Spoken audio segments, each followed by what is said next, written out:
esteemed guests, parents, and dear friends. I, 82 Class Captain Rishikesh Pai, on behalf of Vishwabharati Defence Academy, welcome you all in today's celebratory function to commemorate the 75th Independence Day of our beloved nation. Today, we have Major General Dr. Vijay Pawar as our chief guest, and I express great gratitude for the benign presence of all our elders. So, I seek your kind permission to begin the proceedings of this momentous day.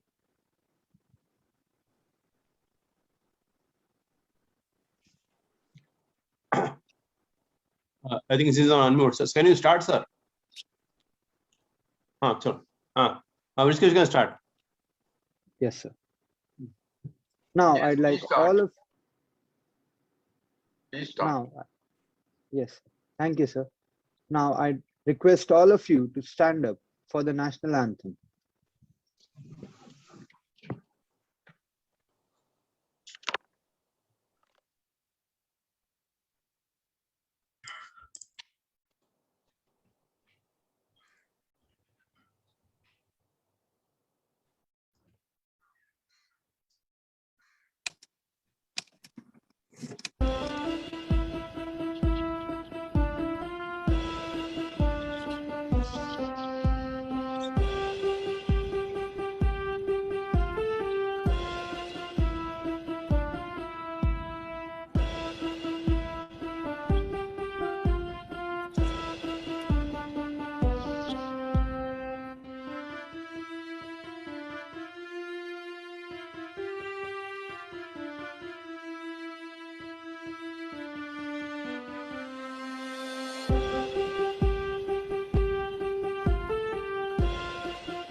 Morning, gentlemen.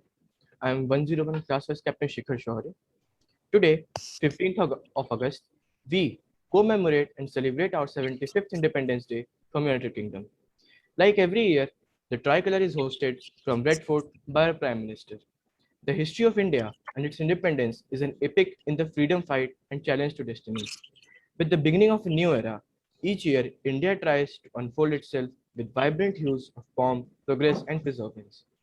Diving deep into the reels of Indian history, we get to see how our freedom fighters and sons of India fought for winning the battle, envisioned rising India to be an independent nation. Their invaluable sacrifices led us to live today in a civilized state with each night sleeping comfortably on our bed. It is an inspiration to all our youth to have courage and religiously celebrate the pride of being born in this country. Today, we are celebrating our day with patriotic songs, freedom fighters, some unsung heroes, and reviving old battle in our hearts. Now, we move forward with the song Aisa Desh Hai Mera, originally written by Mr. Javed Akhtar, talking about his motherland, and it is being performed today by 88 Cadet Adhit Pandey.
Thank you, Adi, for the harmonious music and amazing music video. We'll now be starting with the inspirational and energizing speeches on revolutionary freedom fighters of India. Coming up first to speak is 93 Cadet Samrudh Arade on the life of the great Veer Savarkar. Good morning, ladies and gentlemen. I am 9-3 Cadet Samruddha Arde. Today, I will be speaking about Veer Savarkar. So, who was Savarkar? Veer Savarkar या कायर सावरकर, देशभक्त या देशद्रोही? I am not the right person to answer this, but I can tell you about Vinayak Damodar Savarkar. Veer Savarkar, born 28 May 1883, Bombay State, British India, present day Maharashtra, India.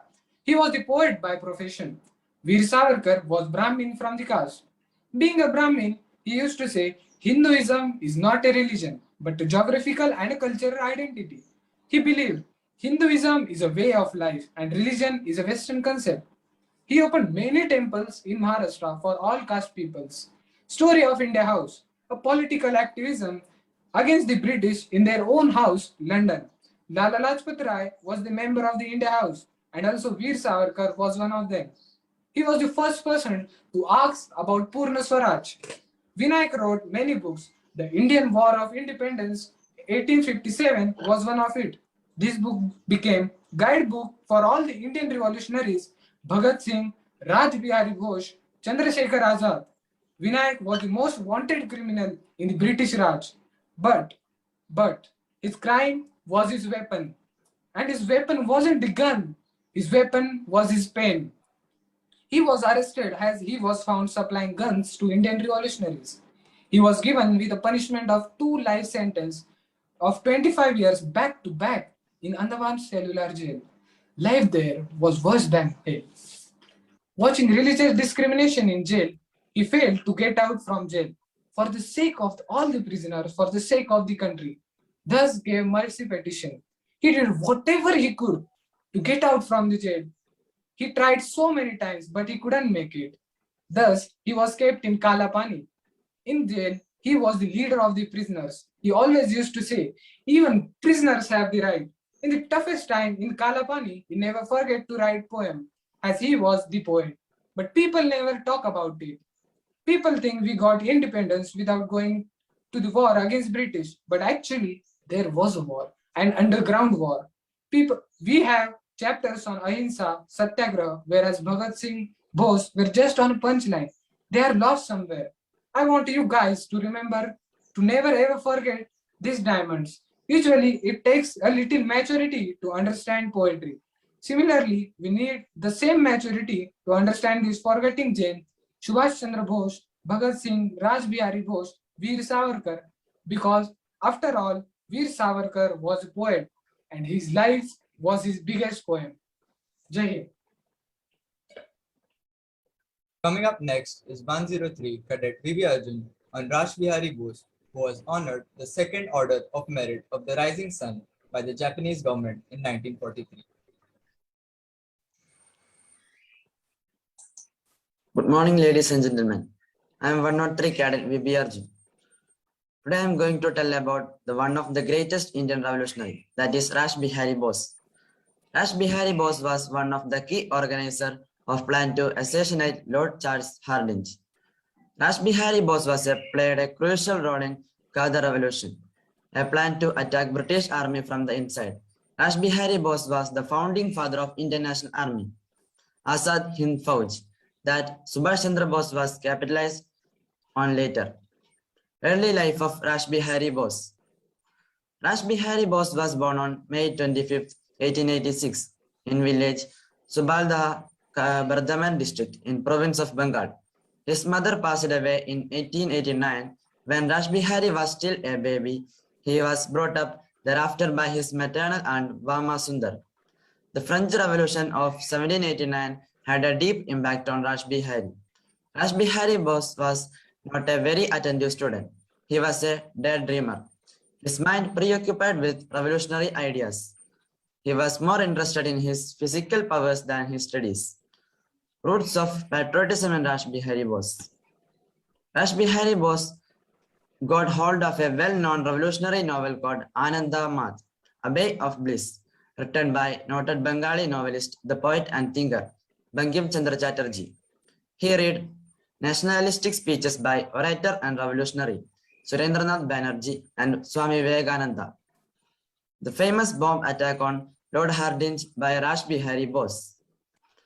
Rash Bihari Bose suddenly came into province after 23rd December 1912, when bombs were thrown at Lord Hardinge, then the Viceroy of India. The planning for it was initiated at a conclave in Chandan Nagar. The suggestion for an attack on Hardinge emanated from the Srish Ghosh, a devil friend of the Rash Bihar. Both were attained. The first rehearsal was made on Diwali of 1911. Amidst sound of crackers all around, the bomb burst to the Rash Bihari's satisfaction. The bombs had to felled by Basant on the target. He had actually practiced it for the month in garden of Raja P.N. Tagore at Dehradun. Rash Bihari was serving with the Forest Research Institute there, and Basant was supposed to be his servant. Cigarette tanks were filled with stone pieces and were held at the imaginary height of Hardinge, seated on Hadav. But the bombs were not thrown by him but properly by the Awadh Bihari. The Viceroy was seriously injured and was taken a famous doctor, S.C. Sen, nearby. The Awadh Bihari was later hanged, but Rash Bihari could not be touched. Formation of Azad Hind Fauj by Rash Bihari Bose. Following a conference held in Tokyo on 28 March 1942, it was decided to establish the Indian Independence League. After a few days, it was decided to make a Subhash Chandra Bose as its president. The Indian prisoners that were captured by the Chinese in Malaya and Burma were encouraged to join the Indian Independence League and the Indian National Army. It was the efforts of Rash Bihari along with Captain Mohan Singh and Sardar Pradam Singh, due to which Indian National Army came into existence on September 1st, 1942. It was also known as Azad Hind Fauj. The death of Rash Bihari Bose and honored by the Japanese government. It was on 21st January 1945 that Rash Bihari Bose died in Tokyo before the end of World War II. The Japanese government honored him with the highest title given to a foreigner, the Second Order of Merit of the Rising Sun.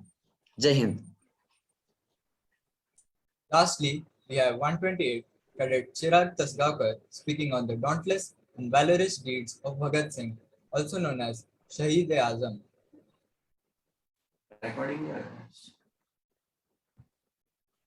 Good morning, gentlemen. I am 128 Cadet Chirag Tasgaonkar. Today, I am going to give you some information about one of the bravest freedom fighters who sacrificed his life for the freedom of our country from the British, Bhagat Singh. Bhagat Singh was born on 20th September 1907 to Sardar Kishan Singh Sandhu and Sardani Vidyavati Kaur in Khatkar Khadan village in Leelapur, Punjab. His uncle as well as his father were all part of the Ghazar party that was led by Kartar Singh Sarafa. His father was in support of Mahatma Gandhi and when later called for boycotting government-aided institutions. So Bhagat Singh left school at a young age of 13 and joined National College at Lahore for studying European revolutionary movement, which inspired him by reading various articles about European nationalist movement. He founded Naujawan Bharat Sabha for this national movement. Soon after this, he joined the Hindustan Republican Association and he came in contact with all other prominent revolutionaries like Sukhdev, Chandrasekhar Azad, etc. As Bhagat Singh came in vision of British very quick, the British police arrested him in May 1927. At that time, he was writing revolutionary articles for newspapers. The main turning point in Bhagat Singh's life was when the British government held the Simon Commission in 1928 to discuss autonomy for the Indians, which was boycotted by several political organizations because this commission did not include representation of Indians. The incident of death of Lala Lajpat Rai left Bhagat Singh enraged, and due to this, he decided to take a violent revenge of Lalaji's death, and as a revenge, he killed British police officer John P. Saunder soon after. Later, he and his associates bombed the Central Legislative Assembly in Delhi. Police arrested them for this purpose. During the trial period, Bhagat Singh led a hunger strike in the prison, and he and his conspirators, Rajguru, Sukhdev, Chandrasekhar Azad, etc., were executed on the 23rd March of 1931. So, conclusion about Bhagat Singh from my side is Bhagat Singh was a true patriot. He not only fought for the freedom of our country, but also he never thought about his own personal good. His death and contribution for the country has inspired many citizens in India and is still recognized as an icon of sacrifice and valor in independent India, which we should all be grateful for.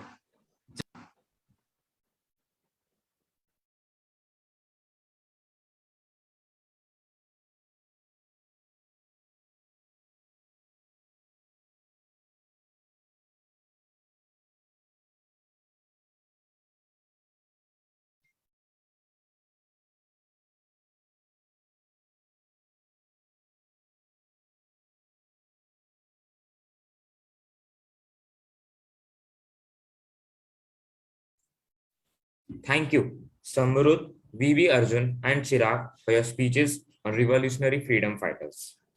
Now, 133 Cadet Kunal Sahu and 94 Cadet Yudhira Reddy will be presenting the song Sare Jahan Se Acha. Once, our former Prime Minister Indira Gandhi had asked our first astronaut Rakesh Sharma how India looked from outer space, and he replied, Sare Jahan Se Acha, Hindu Se Tha Hamara. The song is an Urdu ghazal, which was written in 1905 by Muhammad Iqbal.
Thank you, Kunal and Yudhira, for such a melodious performance. Now, 131 Cadet Atharva Pingale will give us an inspiring speech on our current National Security Advisor, Ajit Kumar Doval. Good morning, gentlemen. I am 131 Cadet Atharva Pingale. Today I am here to speak about Mr. Ajit Doval. He belongs to an army family. His father is a retired major in the Indian Army. He was born on 20 Jan 1945 in Pori Garhwal, Uttarakhand. He is also known as the second Chanakya of Indian Defence. He was also an IPS officer. He joined Indian Police Service in 1968 at Kadar, Kerala. In his whole career, he served with the police service for 7 years. Later on, he went to join IBN RAW. The second Chanakya of Indian Armed Forces is awarded with President's Police Medal when he completed 6-year tenure in police service. And also, he was awarded with one of the highest gallantry awards, the Kirti Chakra, becoming the first police officer to receive a medal previously given only as a military honor. Now let's have a look at some of his famous operations. In 1984, when Khalistani terrorists attacked and captured the Golden Temple, there was a question in the whole Indian ministry.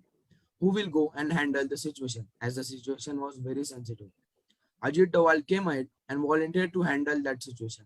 He disguised himself as a rickshaw driver and pretended to roam around the temple. Khalistani terrorists noticed him and caught him. Ajit Doval convinced them that he is sent by ISI to help the Khalistanis. He proved himself as an ISI agent by speaking Urdu. He went inside the temple, stayed with them for 3 days, studied all their weapons, ammunition, manpower, and hostage situation. Then when he came out, he briefed our soldiers as per the inner situation and then attacked the Khalistanis.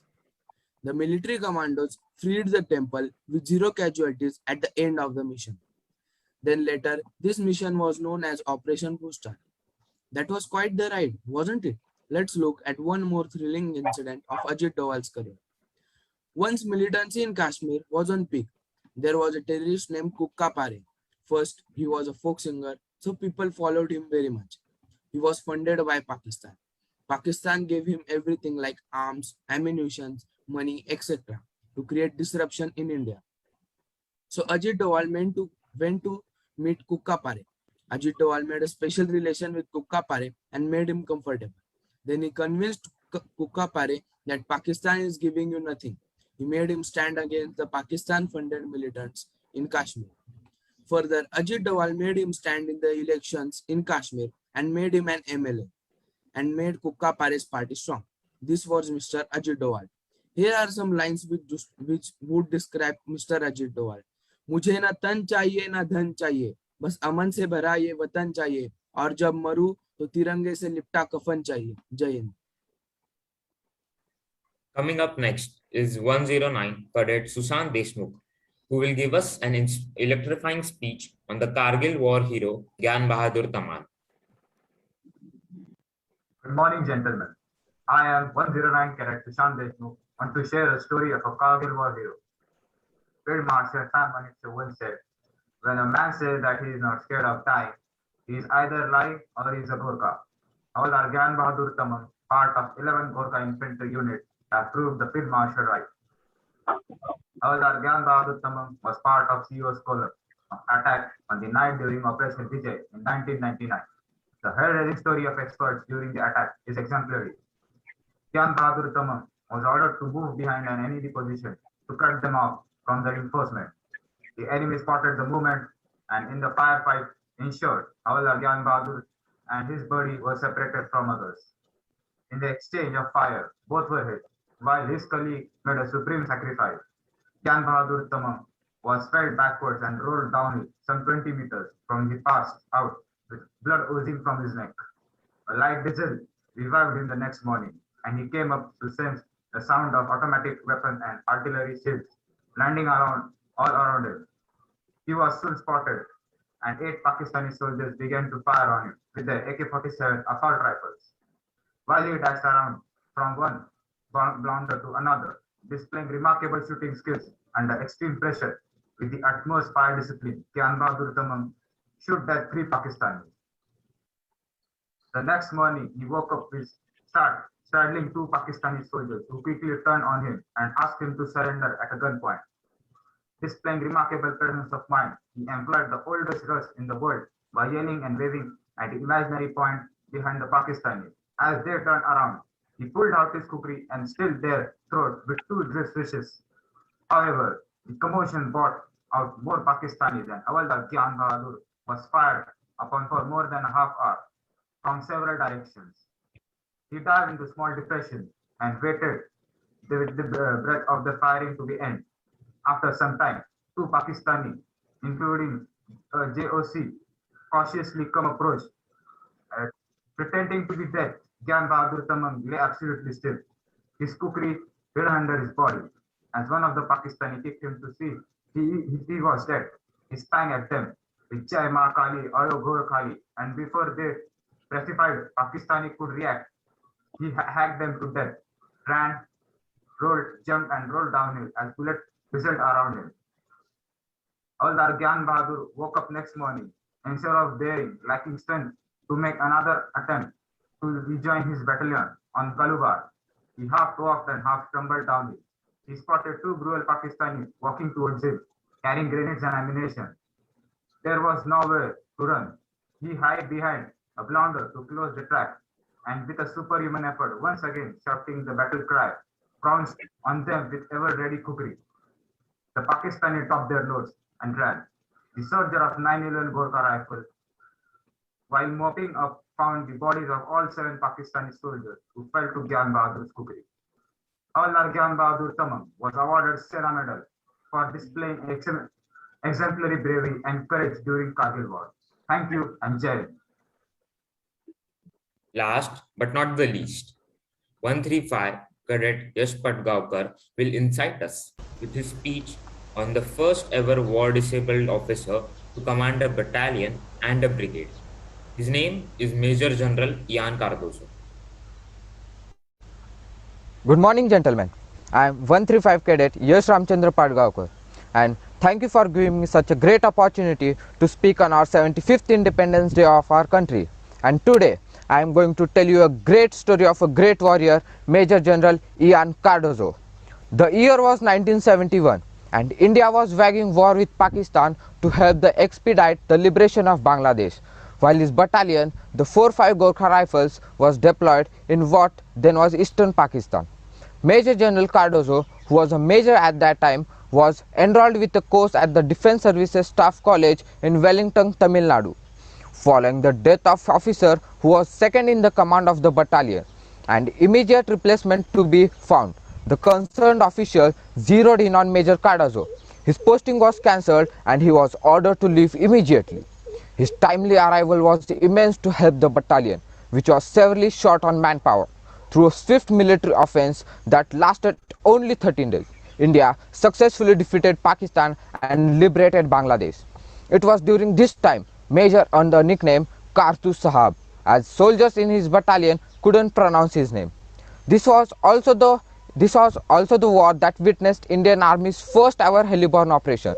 In fact, the battalion of only 480 soldiers charted history when they accepted the surrender of about 1,500 soldiers, which include 3 brigadiers, a full colonel, 107 officers, 219 GSOs, and 7,000 troops from Pakistan Army. After the fall of Dhaka, when the Indian Army was rounding up the prisoners of war, Major Cardozo, who had gone to the help BSF commander in the charge of Count, met with an accident, would change his life forever. He stepped on a landmine and lost of his leg, resulting blast. A part of his leg had remained attached with his body, could not be cutted surgically because due to extensive war wreckage and no form of medical anesthesia and surgical equipments were available. There was no time to waste, so he asked the doctor on the duty to cut off his leg. Due to lack of equipment, the doctor refused to perform the task, which prompted the major to ask his Sahayak to cut off his leg. Field Marshal Sam Manekshaw once said that अगर आपसे कोई कहे कि उसे मौत से डर नहीं लगता तो या तो वो झूठ बोल रहा है या वो एक गोरखा है. When he too refused, Cardozo cut off his leg himself and dispassionately said, "Now go and bury it." It was Major Muhammad Bashir, a captured Pakistan Army surgeon who operated on Cardozo. This incident would have meant the end of any field officer, but Major Cardozo was not going to demote to the staff duty and allow the impairment take control of his life. He valiantly fought for the commander's position and even surpassed the two-leg officer during intense physical examination. History was created when he went to become first war disabled army officer to command not just a battalion but also a brigade. For an uninitiated, a brigade in the army typically composed of 3 to 6 battalions plus supporting elements. And it wasn't a cakewalk. Despite axing the fitness test, the medical officer didn't clear Major Cardozo. So he took his case to the General Tapishwar Raina, who was Chief of Army Staff at that time. Who was impressed by the Cardozo resigns, the general asked him to accompany him to Ladakh. Upon observing the Major Cardozo could easily walk on the sturdy mountains with snow hardly affecting him, the general personally recommended that the major command battalion. The incident repeat itself when a Major Cardozo motioned for a brigade commander position and emerged victorious once again. He reasoned that if he is capable to command a battalion, he should capable of commanding a brigade. After he was awarded with Ati Visishta Seva Medal and Sena Medal. The 84-year-old currently resides in New Delhi with his wife and 3 sons. We salute to Kartu Saab and 1971 war veteran who fearlessly and commitment to duty is not just a legendary but also an unparalleled history of Indian Armed Forces. Jai Hind.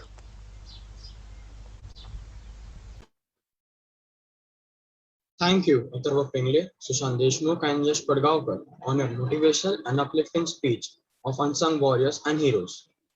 Now, carrying forward the celebration, we would like to present song Tere Mitti, covered by 94 Katat Yudhira Reddy, which is played on tabla.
से भरे खलियान मेरे जहाँ झूम के भंगड़ा पा न सका आबाद रहे वो गांव मेरा जहाँ लौट के वापस जा न सका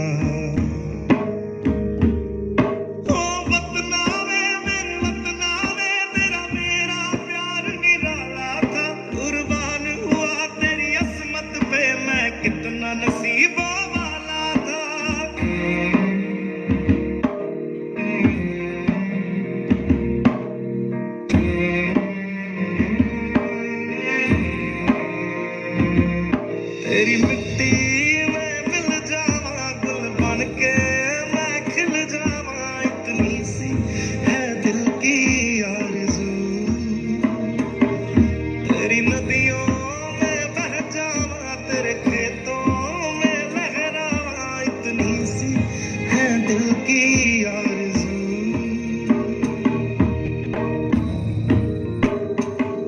केसरी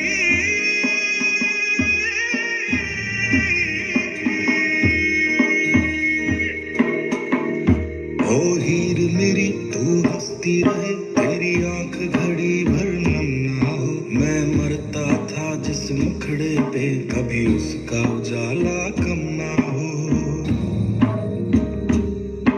ओ माई मेरी क्या फिक्र तुझे क्यों आंख से दरिया बहता है तू कहती थी तेरा चांद हूँ मैं और चांद हमेशा रहता है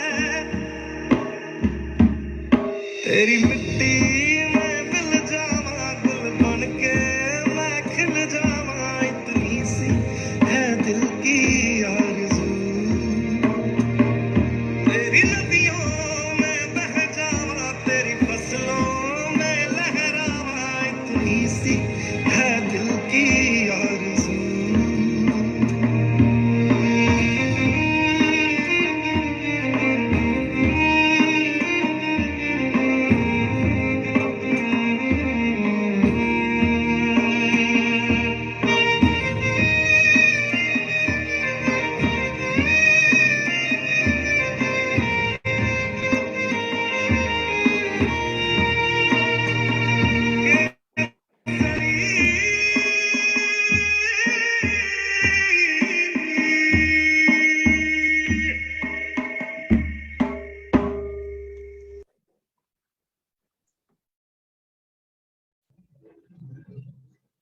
Thank you, Yudhira, for such a melodious beats. Moving to the experience of Deadly War Zone, having 98 Cadet Pranav Shetty narrating on Battle of Pilora. Good morning, gentlemen. I, 98 Cadet Pranav Shetty, going to talk about the largest tank battle fought during the Indo-Pak War 1965. It was the first major engagement between the two nations in the Sialkot sector.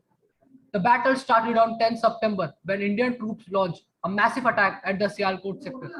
Its first armored division was on the offensive in that area. Equipped with the 4 armored regiments, this division faced stiff opposition from the Pakistani 6th Armored Division. Pakistani air attacks did little damage to the tank columns and more to the lorry and infantry columns. For the next two days, intense fighting continued and the outnumbered Pakistan troops made a tactical retreat towards Chawinda. By this time, Indian troops had destroyed 67 Pakistani tanks. In 1965, the Centurion tanks of 4th Horse, which is the Squadron B of the 1st Armored Corps, were pitted against the mighty M48 pattern tanks of the Pakistani army. In an era of no digital or social media, word-of-mouth propaganda had built up the myth of invincibility of the mighty M48 pattern tanks. The tanks of Hudson's Horse advancing into Pakistan faced the psychological odds. The gate plan was that Hudson's Horse was to be on the left flank with Poona's Horse in the center and 16th Cavalry on the right, providing flank protection to any enemy which might come in from Sialkot sector. The main task was to contain Philora from the north and also from the west and give support fire to 43 Laureled Infantry Brigade who were to capture Philora. In one such commander was Major Bhupinder Singh, a brave and fearless young tank commander. The two armies prepared to engage in battle with over 200 tanks on either side. They are setting the stage for the largest tank battle fought since the Second World War. The Centurion was the main battle tank on the Indian side. It was often bold, awake in technology, and then the Pakistan's pattern. But that was not India's only challenge. The maps, which were given to the Hudson's Horse a day before they crossed the international border, was much outdated. The maps which they captured from the Pakistanis were advanced than their maps. On 11 September 1965, the Centurions advanced once the Sialkot sector in Pakistan. The base superior firepower tales of battlefield valor begins here. A description of the Battle of Philora remains incomplete without mention of Lieutenant Colonel A.B. Tarapur, commanding officer 17th Horse, and Lieutenant Colonel MMS Bakshi, commanding officer 4th Horse. These two regiments dominated the battlefield. This was in no small measure to the leadership and personal courage. Throughout the action, they led their regiments in one assault after another. Lieutenant Colonel Tarapur was wounded at Philora. He refused to be evacuated and directed his regiment in the battles at Wari Wazir, Jasroran, and Butur Dograndi, till his tank was destroyed by enemy fire. For his outstanding leadership and gallantry in the action at Philora and Chavinda, he was posthumously awarded the Paramveer Chakra. Lieutenant Colonel MMS Bakshi engaged in enemy squadron with just 2 tanks of the regimental headquarters. He not only succeeded in destroying 3 enemy tanks for the loss of his own, but also completely upset the enemy battle plan. His commanding officer's tank is hit and left immobilized. Now, the young major has to command the regiment. Major Bhupinder Singh leaves his squadron, cutting through the enemy lines and advancing rapidly towards the village of Philora, 25 kilometers inside Pakistan. For 8 days and 8 nights, Major Bhupinder Singh and his men battled on in their centurions. The enemy patterns take a beating. Major Bhupinder also played a key role in the subsequent battle of Sordeke. With skillful deployment and bold action, his squadron proved his mettle and changed the course of the battle in India's favor. Although Major Bhupinder's tank was hit on several occasions, he continued to remain in effective command and by several acts of personal gallantry, inspired his men to fight courageously. In one of the attacks, though his tank was damaged, he bailed out safely, but exemplifies the courage, sacrifice, and comradeship. Ironically, his tank was hit and caught fire, in which he received severe burn injuries and was evacuated and shifted to the military hospital. Major Bhupinder Singh later succumbed to his injuries. For displaying exemplary gallantry, leadership, and devotion to duty, Major Bhupinder Singh was awarded nation's second highest gallantry award, Mahavir Chakra, posthumously.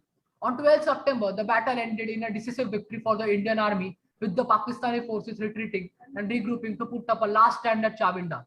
I would like to conclude by saying, our flag does not fly because the wind moves it. It flies with the last breath of each soldier who died protecting it. Jai Hind.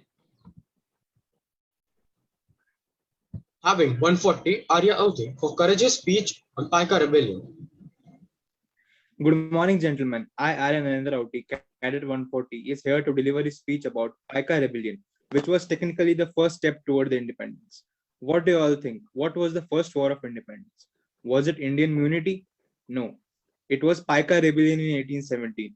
The Paika Rebellion, also called Paika Vidroh, it was an armed rebellion against the company rule in India in 1817. The Paikas rose in rebellion under the leader Bakshi Jagabandhu and projecting Lord Jagannath. As the symbol of Odia unity, the rebellion quickly spread across most of the Odisha before being put down by the company's forces. It is considered to be technically first Indian armed movement to gain independence. Who were Paikas? The Paikas were traditional militia of Odisha. They served as warriors and were charged with policing functions during peacetime. The Paikas were organized into 3 ranks, distinguished by the occupation and the weapons they wielded. First were Paharis, they were bearers of shields and swords. Second were Bhanuas, who led distance expeditions and used matchlocks. And the thirds were Dhinkyas, they were the archers who performed different duties in Odisha armies. With the conquest of Odisha by the East India Company in 1803 and the dethronement of Raja Kudra, the power and prestige of Paikas began to decline. The attitude of company toward the Paika was expressed by Walter Ewer on the commission that looked into the causes of the rebellion, stating that now there is no need of assistance of Paikas at Kudra. It is dangerous to keep them in the presidency armies. Thus, they should be treated and dealt as common citizens, and land revenue and other taxes should also be collected from them. Sadly, within a short period of time, the name Paika has already been forgotten. According to the Britishers, in order to break their poisonous teeth, the colonial force must be high alert to keep Paikas under control for a pretty long period. Until and unless Paika community is not ruined completely, the colonial rule cannot run smoothly. Now let's talk about the leaders and participants who participated in Paika rebellion.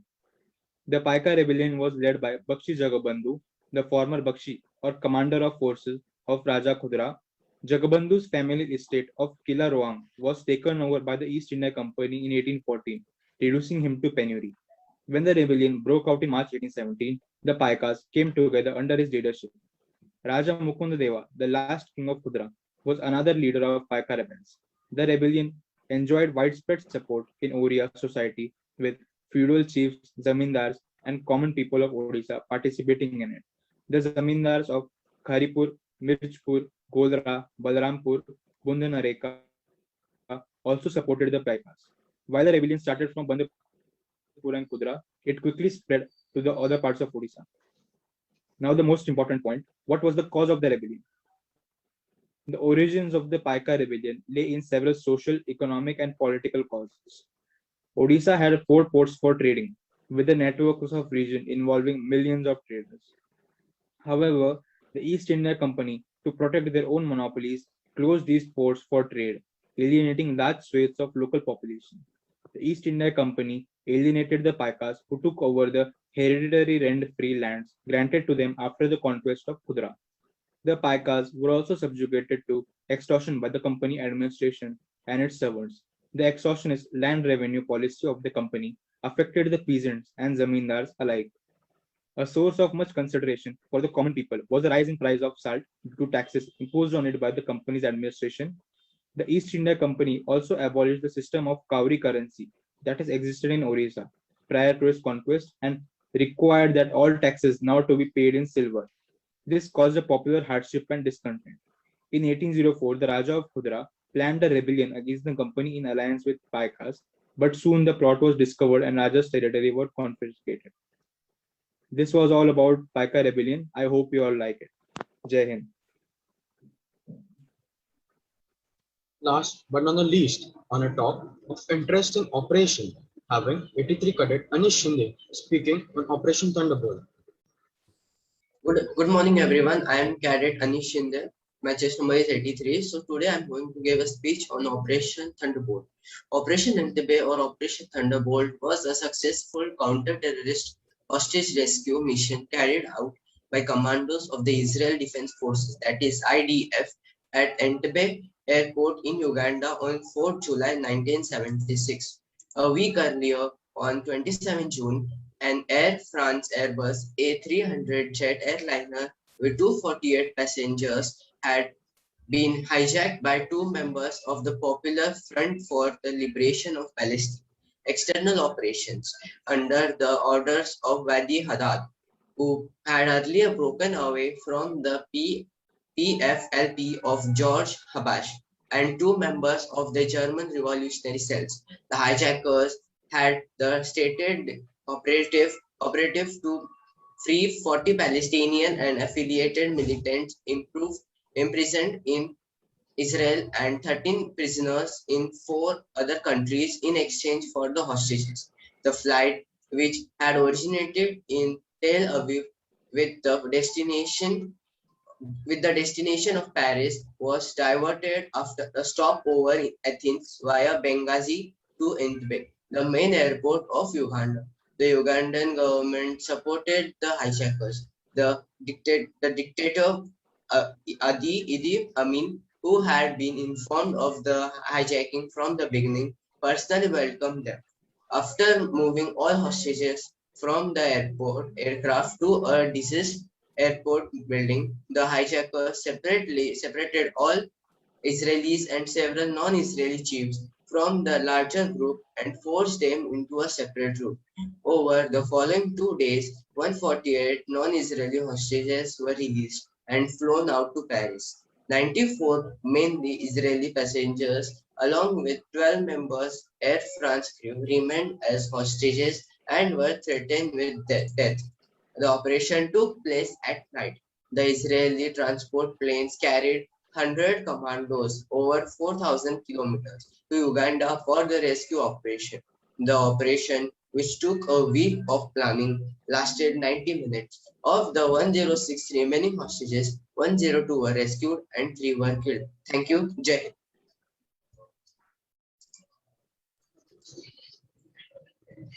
Thank you, Pranav Shetty, Aryavati, Anish Shinde, on imparting us with such immense knowledge of some strategic plays in war and battlefield. Now, I request all of you to stand up for the VDA pledge.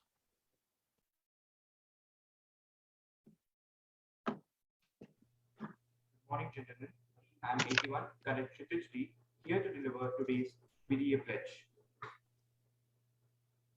We, the cadets of VDA, solemnly pledge to make ourselves worthy of becoming a part of the elite Indian Armed Forces and dedicate our lives to uphold our nation's honor and pride and defend its integrity and sovereignty against all external aggressions and internal strife with guts, grit, and glory. In pursuance of these lofty goals, we commit ourselves to a path of awareness, knowledge, and development, rooted in our cultural values and wisdom, and guided by our motto, conceive, believe, achieve. Jai Hind.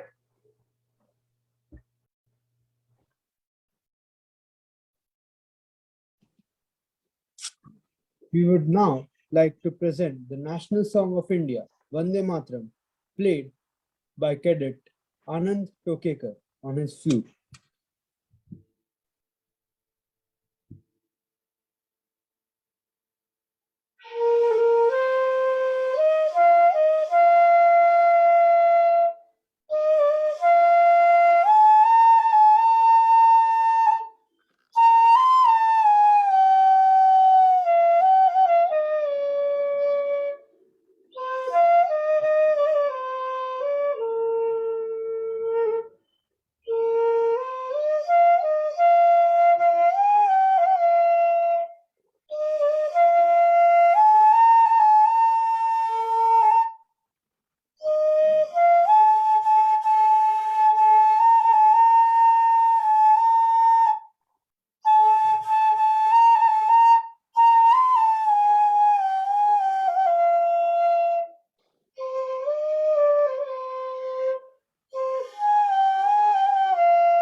Thank you, Anand, for the melodious music.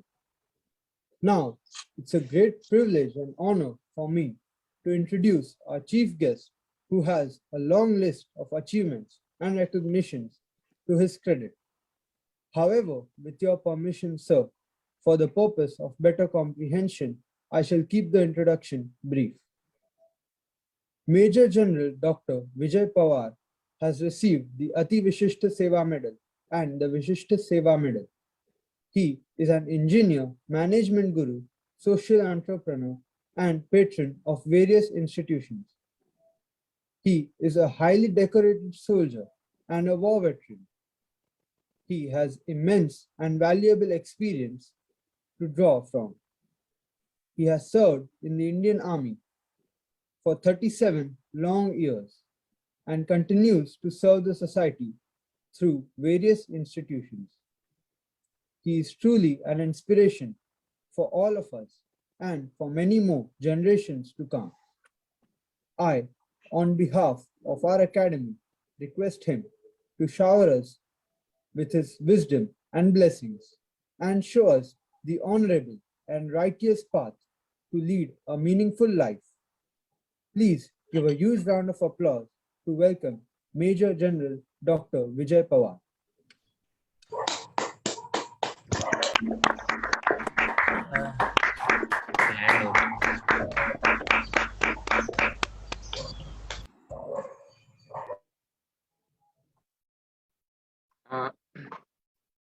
Rishikesh, thank you very much for welcoming me and saying such good words about me.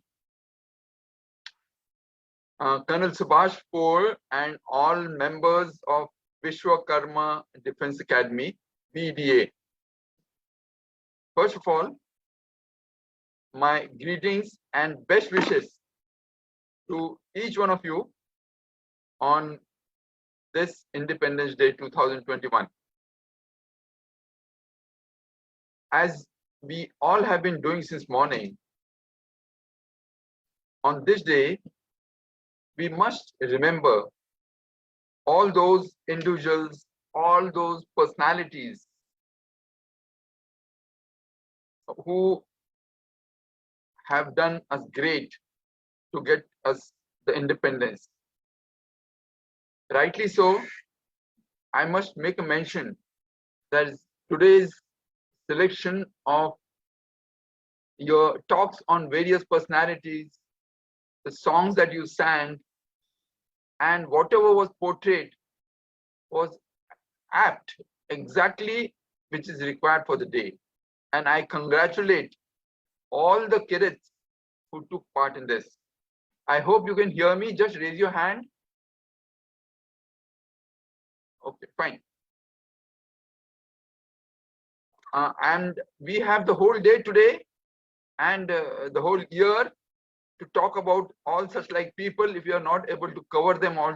So when you all go home or when you talk to your friends and parents, do tell them about all those people whom you know, share your knowledge, and that'll be great. It'll be passing on knowledge and talking about all the personalities that we must talk of today. Next.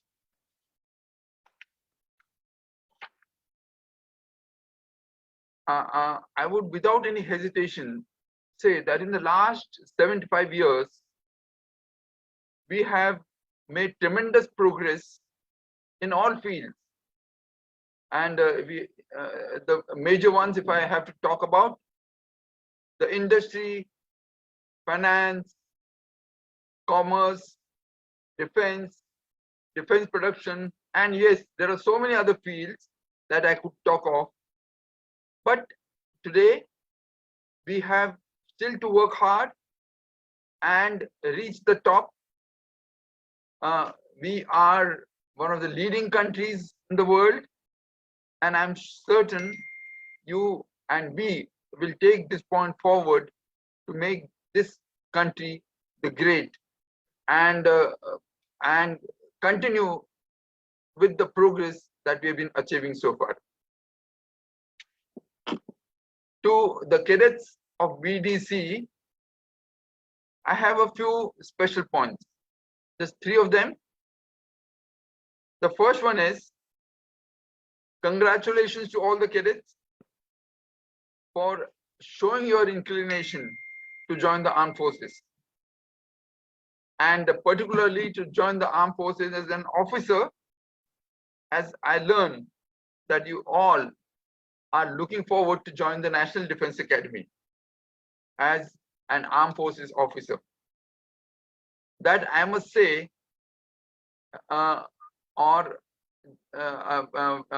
yes, I must say that you are really being very responsible. Next, the armed forces today, which is almost about 1.5 million, is the best profession to join today. It is the 3rd largest in the world, the best trained, and excellently honored by all the nations in the world. We have done great in the last 75 years. We have won 4 wars against Pakistan, and that itself is creditable.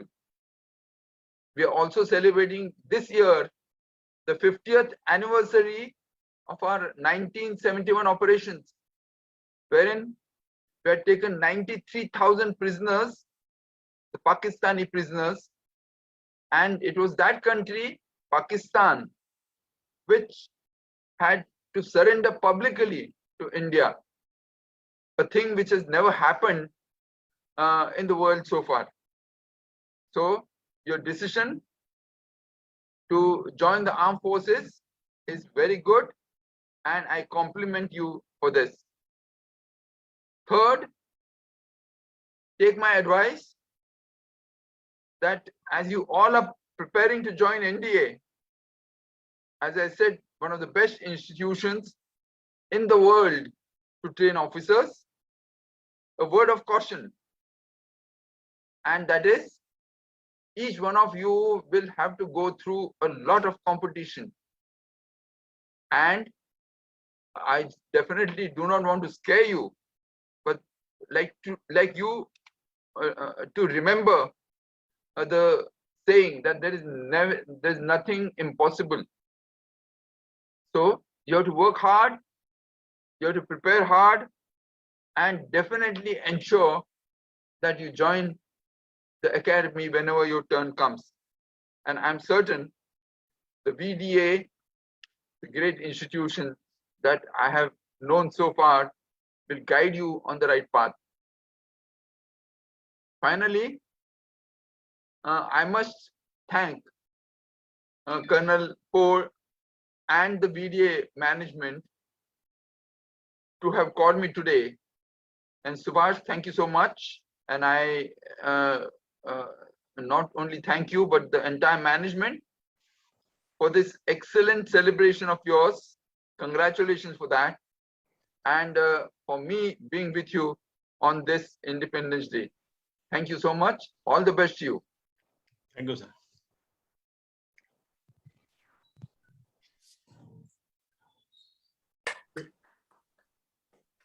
Thank you, sir. Thank you for your kind word.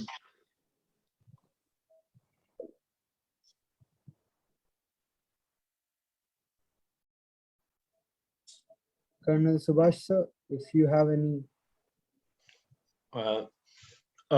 Boys, I must say, you have celebrated our 75th Independence Day celebration in the best befitting manner. And today I'm really impressed at what you have trained for in the last almost 3 months, and you have shown the potential on ground. That's what we require. And this, your oratory skills, your cultural skills, and your soldier skills, they are really seen on ground. And I'm really happy that what you have trained for you since last 3 months, you have shown the result. And I must thank General Pawar for coming and gracing the occasion and motivating you young minds. As he rightly said, that ND National Defense Academy is a tough institution, is the 8th most difficult organization to crack in. We have to really work hard and train ourselves very hard so that each one of you get into NDA. And I must say this occasion, one of the best occasion to show skills and show potential that you are also a strong candidate for joining National Defense Academy through Vishwabharati Defense Academy. And once again, thank General Pawar, all the cadets who have taken part, and all the team management, Colonel Rohit, Mr. Anand, and all our Roy sir and all our faculty who have been training you hard. Thank you once again. Jai Hind.